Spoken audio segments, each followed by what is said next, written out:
look at race films, it is a phenomenon that, you cannot underestimate.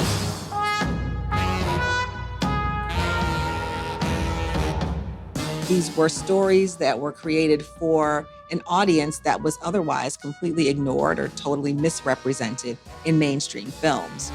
African-American audiences were hungry for movies, for stories that were deeper and more meaningful to them.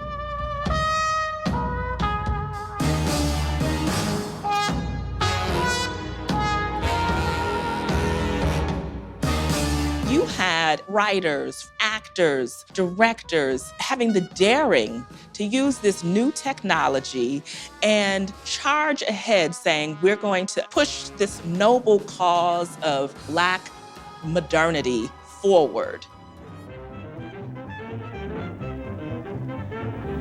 Get around. Easy now. I hate to leave such pleasant company, but business before pleasure. My motto exactly. Don't forget that buggy ride. I won't, but I'm gonna take you. Nope, I'm taking you.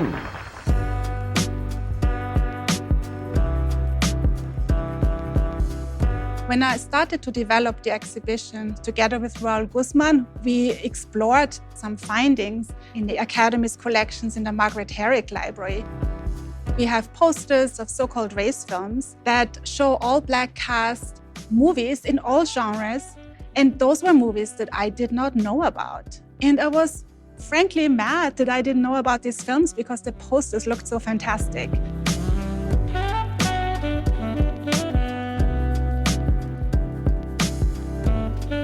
The term race films might sound a little weird to us now, but the term race man or race woman, these were terms that African Americans were using during the early part of the 20th century to demonstrate a kind of pride in their race.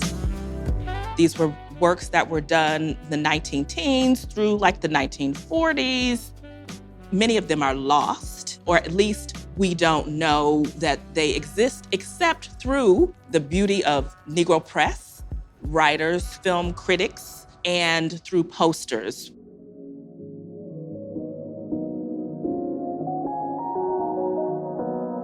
The stories that were written for these films reflected Black life.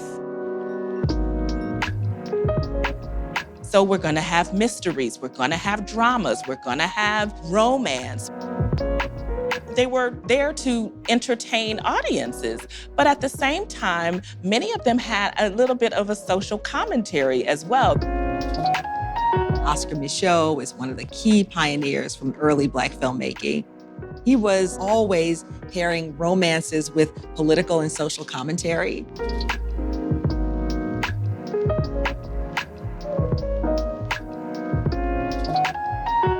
Spencer Williams was also a very prolific filmmaker, and he directed films like The Blood of Jesus and Dirty Gertie from Harlem, USA, and Juke Joint.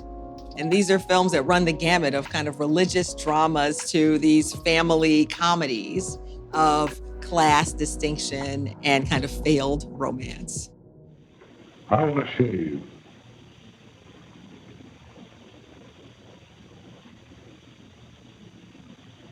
I'll be back in 10 minutes. Race films were not produced by Hollywood studios. Race film companies sort of popped up wherever there were significant Black communities. So all along the East Coast, all across the South. And then you had a number of filmmakers working in Detroit and Chicago, really all of those places where there were audiences for these films. The Lincoln Motion Picture Company, who became the first African-American-led studio in Los Angeles.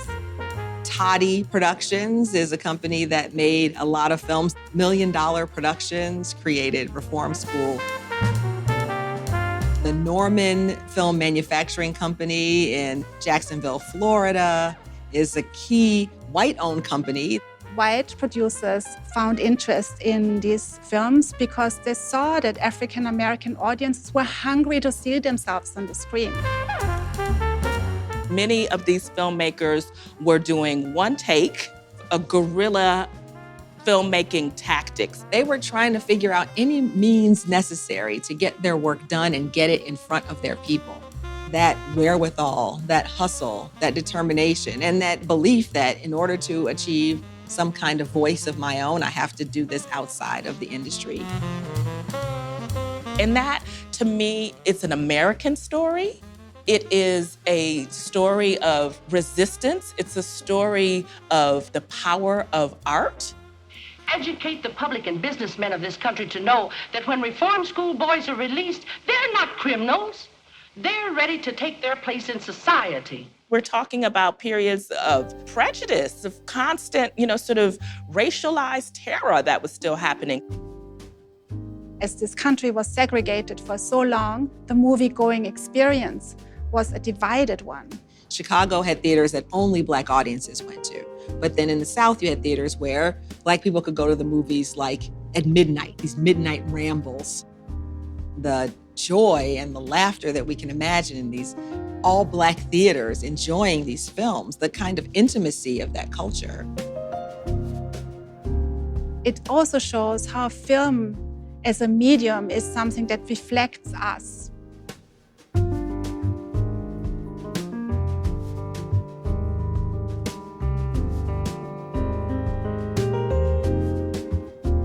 They were doing things, thinking about the next generation and the next and the next. And I reflect on my own grandparents and my great-grandparents. So much of what they did was anticipating the things that they didn't want us to go through and to keep elevating the race forward.